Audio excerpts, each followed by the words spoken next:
Welcome everyone to my YouTube channel.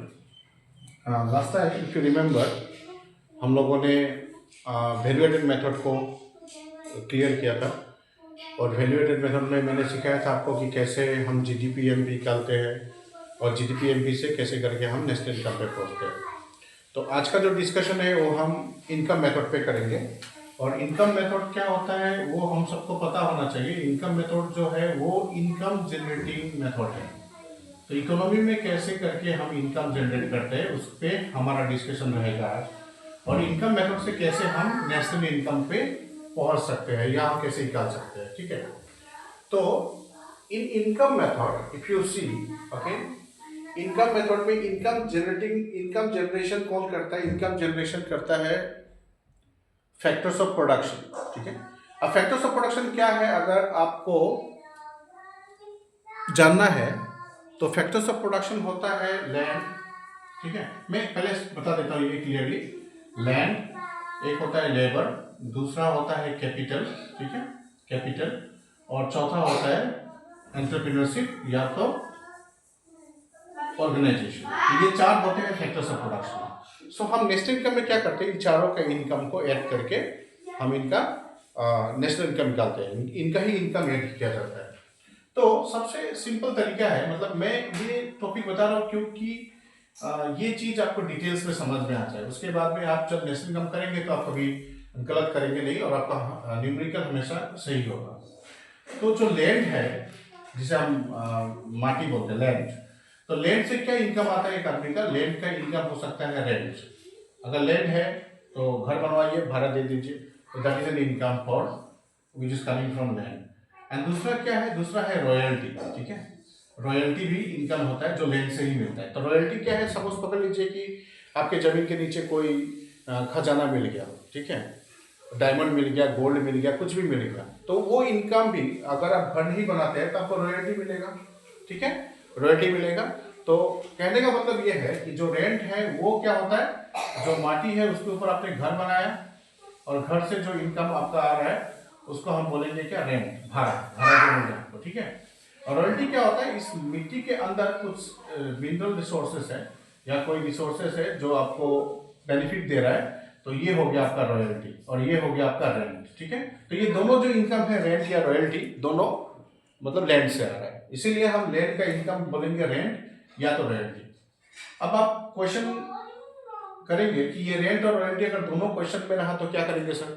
दोनों अगर रहा तो दोनों को प्लस कर देंगे, सिंपल सा बात है। अगर रेंट भी है और रॉयल्टी भी है क्वेश्चन में तो दोनों को हम ऐड कर देंगे। या तो कोई एक दिया है, रेंट दिया है तो रेंट को ले लीजिए, और नहीं तो रॉयल्टी दिया तो रॉयल्टी को ले लीजिए, ठीक है। अब आते हैं लेबर पे। तो लेबर मतलब कौन है? इकोनॉमिक्स में जब लेबर का बात करते हैं तो लेबर का मतलब वो होता है जो कोई भी इकोनॉमिक एक्टिविटीज में पार्टिसिपेट करता है, उसको हम लेबर बोलते हैं, ठीक है। लेबर का मतलब ये नहीं होता है कि जो ठेला तानते हैं, जो रिक्शा चलाते हैं, उसी को लेबर बोला जाता है, या जो कंस्ट्रक्शन वर्कर्स है उन्हीं को लेबर बोला जाता है, ऐसा कोई बात नहीं होता है। तो labour in economics means anyone who participates in economic activities, he is called as labour. तो लेबर कोई भी हो सकता है, ठीक है, लेबर कोई भी हो सकता है। जैसे कोई बड़ा आदमी जो इकोनॉमिक एक्टिविटी में पार्टिसिपेट करे उसको भी लेबर बोलेंगे। तो हम क्या है? हम भी तो लेबर ही है ना। हम टीचर्स भी क्या है? हम टीचर्स भी लेबर है। Okay, so anyone who is engage in economic activities, okay, in whatever position it might be, higher position और lower position, he is called as labour. तो लेबर का इनकम है, हम लोगों का इनकम है, क्या मिलता है हमको? बहुत सारा इनकम मिलता है। जैसे हमको सैलरी मिलता है, हमको बोनस मिलता है, ठीक है, बोनस मिलता है, हमको पीएफ मिलता है, तो ये सारा हमारा इनकम है। अब आते हैं कैपिटल पे। तो कैपिटल का इनकम क्या होता है? कैपिटल का इनकम होता है इंटरेस्ट, ठीक है, सूद, ठीक है। कैपिटल जो है पैसा, उससे इंटरेस्ट मिलता है। और ये जो एंटरप्रेन्योरशिप है इसका क्या है? इसका है प्रॉफिट, ठीक है, प्रॉफिट कमाना। तो इनका मेन मकसद होता है प्रॉफिट कमाना। अगर मैं एक इंडस्ट्री ओपन करता हूँ और उसमें मैं कोई मैनेजर रख देता हूँ, तो मैनेजर का हमेशा एक ही टास्क होगा क्या? एक ही उनका एम होगा क्या? कैसे ज़्यादा से ज़्यादा प्रॉफिट अर्न करके मालिक को दिया जाए, क्योंकि वो जितना प्रॉफिट मुझे देगा उसका ज़्यादा उसका पोर्शन उसको मिलने वाला है। तो ही विल ऑलवेज मैंने पीछे भागेगा। किसके पीछे भागेगा? प्रॉफिट के पीछे भागेगा, क्योंकि प्रॉफिट जितना ज़्यादा वो करके देगा उसका उतना मुनाफा है, ठीक है। तो समझ गए? और मतलब मैं जस्ट बेसिकली ऐसे थोड़ा सा समझा दिया आपको, अभी मैं डिटेल्स में थोड़ा डिस्कस करूंगा इन चीज़ों को। तो मैं इसको रब करता हूँ और फिर आपको डिटेल्स में समझाता हूँ, ठीक है।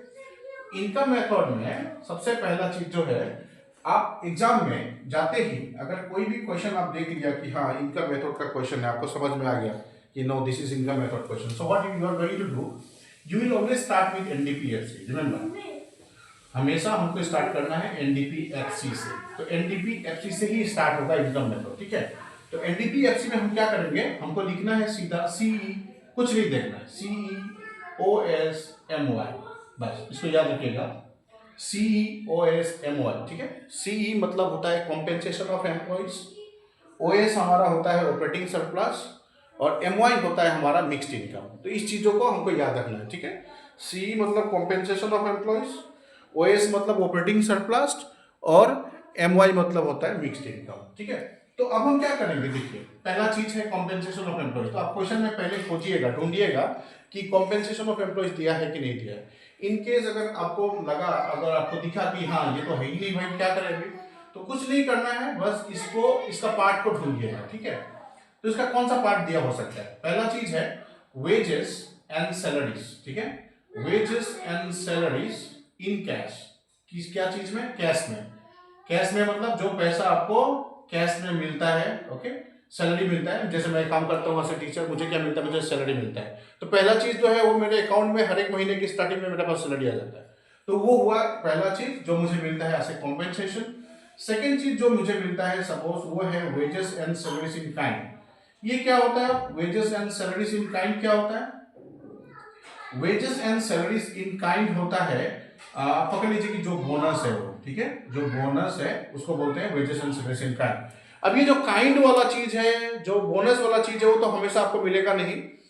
जैसे पकड़ लीजिए ओकेशनली आपको मिल गया, जैसे क्रिसमस है तो मिल जाता है कुछ चीजें, कुछ दिवाली में मिल जाते हैं, तो ऐसे कुछ बोनस है। आप पकड़िए कोई कंपनी में काम कर रहे हैं, आपको 2 दिन का ट्रिप दे दिया, आप कहीं ट्रिप पे घूमने चले गए, ठीक है, 2 दिन का गोवा ट्रिप। तो अगर 2 दिन का गोवा ट्रिप दे रहा है अगर कंपनी आपको, जिस जहां पे आप काम करते हैं, तो इसका मतलब ये नहीं है कि उस ट्रिप का पैसा आपसे सैलरी से डिडक्ट करेगा, नहीं करेगा, वो आपको ऐसे आपको काइंड के तौर पे आपको दिया गया, ठीक है। तो ये सेकंड पार्ट है। इसके साथ और एक पार्ट होगा क्या, employers contribution to social security scheme.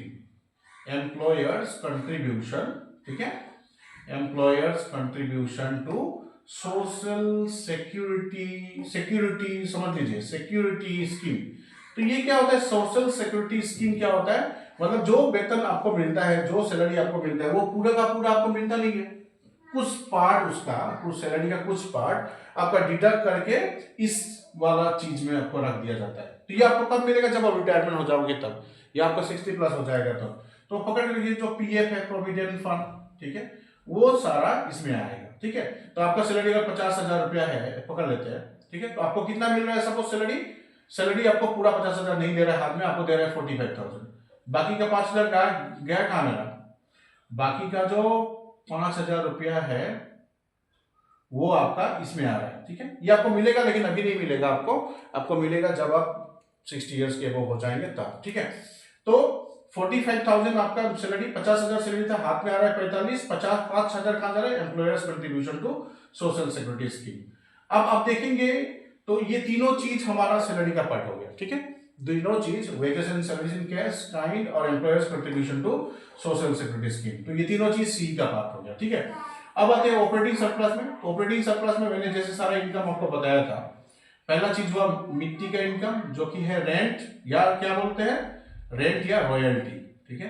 तो रेंट क्या होता है, माटी के ऊपर, और रॉयल्टी क्या होता है, माटी के नीचे, ठीक है। तो रेंट एंड रॉयल्टी हो गया। दूसरा चीज हो गया क्या, दूसरा चीज है कैपिटल वाला। तो कैपिटल का इंटरेस्ट मैं पहले ही थोड़ा सा बता चुका था आपको, ठीक है। तो रेंट, रॉयल्टी, इंटरेस्ट, और एक होता है जो एंटरप्रेन्योरशिप का इनकम होता है, जिसको हम क्या बोले थे, प्रॉफिट, ठीक है। तो अब यहाँ पे देखिए रेंट रॉयल्टी का कोई डिवीजन है ही नहीं, डायरेक्ट दिया रहेगा क्वेश्चन में, ठीक है।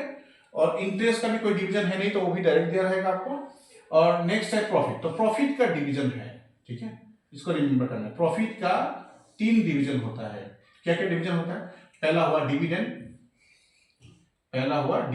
तो डिविडेंड क्या है, तो डिविडेंड वो पोर्शन है जो शेयर होल्डर्स का पार्ट होता है, ठीक है, जो शेयर होल्डर्स का। अब आपका कंपनी है, सपोज पकड़ लीजिए आपको कुछ पैसा चाहिए था, तो आपने क्या किया, अपना शेयर बेच दिया कुछ पार्ट्स बना के, ठीक है। तो ये पार्ट्स जो आपने बेचा है बाहर, वो सारे आदमी लोग खरीद लिया, तो आपका पार्ट्स खरीद के आपको क्या दिया, आपको पैसा दे दिया। तो आप जब फायदे कमाएंगे, जब मुनाफा कमाएंगे, तो उन मुनाफे से आपको उनको भी देना पड़ेगा, ठीक है। तो वो होता है डिविडेंड। तो कभी कभी डिविडेंड को दे सकता है कि शेयर होल्डर्स का पार्ट इतना है, वो भी बता के दे सकते हैं, ठीक है। तो शेयर होल्डर्स या डिविडेंड्स याद रखना है आपको। सेकेंड चीज तो है वो आपको क्या देना है, कॉर्पोरेशन टैक्स देना है।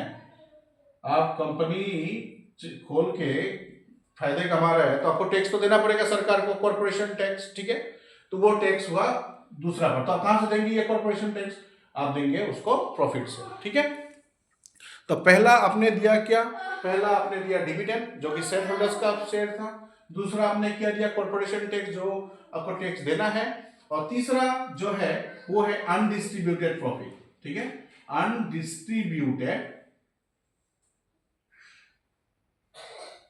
अनडिस्ट्रीब्यूटेड प्रॉफिट है, ठीक है। तो ये प्रॉफिट जो मेरे पास बच गया, जो मेरा है, जो मेरा मेरा हक है, जिसपे मैं बोल सकता कि हाँ ये मेरा ही है।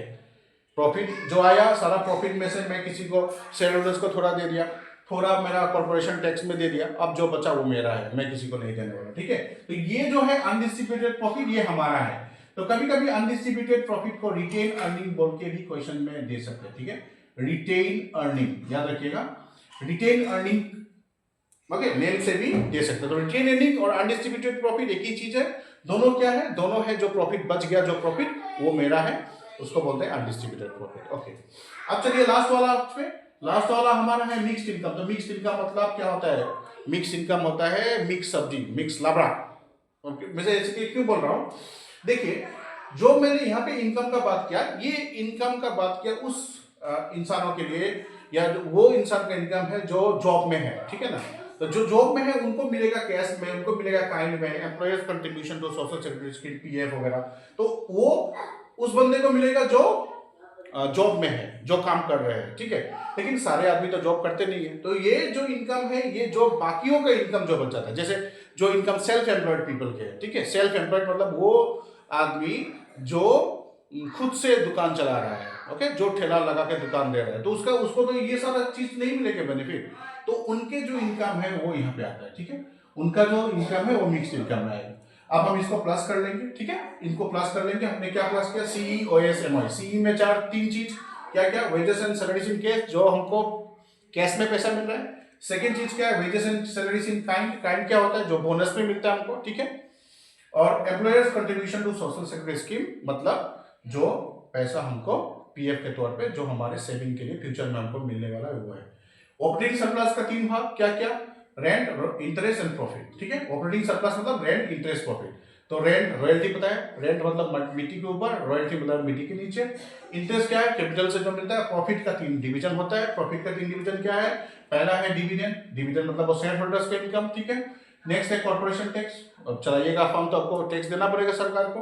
तीसरा है अनडिस्ट्रीब्यूटेड प्रॉफिट, मतलब जो पैसा आपके पास बच गया या रिटेन है। और मिक्स इनकम क्या है, मिक्स इनकम होता है income of self employed people, ठीक है। तो अब ये हम सारा प्लस कर देंगे तो हमको क्या मिल जाएगा बताइए। अब ये सारा चीज हम प्लस माइन कर देंगे तो हमको मिल जाएगा एनडीपीएफसी। अब आपको क्वेश्चन में बोला क्या, नेशनल इनकम निकालिए, एनएनपीएफसी, जो कि एनएनपीएफसी होगा हमेशा, ठीक है। तो एनएनपीएफसी निकालने के लिए हम क्या करेंगे, हमारे पास एनडीपीएफसी पहले से मौजूद है, ठीक है। पहले से मौजूद है मतलब ये करके हमको एनडीपीएफसी मिल गया, हमको निकालना है एनएनपीएफसी। अब हम क्या करेंगे, अब देखिए यहाँ पे कन्वर्जन करना पड़ेगा, ठीक है, कन्वर्ट करना पड़ेगा। और कन्वर्ट मैंने लास्ट टाइम बोला था, अगर आपको कन्वर्ट सीखना है तो मुझे बताइएगा, मैं आपको एक क्लास उस कन्वर्ट पे ले लूंगा। तो देखिए यहाँ पे क्या करना है, यहाँ पे कुछ करना नहीं है, सारा चीज सेम है, सिर्फ डोमेस्टिक टू नेशनल करना है, इसलिए हम यहाँ पे प्लस एनपीपा कर देंगे, ठीक है। एनपीपा, तो एनपीपा क्या होता है, net factor income from abroad, ठीक है। तो हमारा देश है ये अमेरिका है, तो अमेरिका वालों का इनकम चला गया उनके देश में, उसको बोलते हैं क्या, उसको बोलते हैं फीटा, ठीक है। और हमारे इंडियन आदमी जो अमेरिका में है, ओके, टाटा, पतंजलि, जो भी हमारे कंपनीज वहां पे है, उनका इनकम जब हमारे यहाँ पे आ जाता है तो उसको बोलते हैं फीफा, ठीक है। तो एग्जाम में अगर एन फीफा नहीं दिया होगा तो आप क्या करिएगा, एन फीफा नहीं दिया है तो फीफा माइनस फीटा कर देंगे, आ जाएगा आंसर, ठीक है। फीफा मतलब ये पैसा आ रहा है और फीटा ये पैसा जा रहा है हमारे यहाँ से, ठीक है। तो फीफा माइनस थीटा कर देंगे तो हमारा एन फीफा आ जाएगा।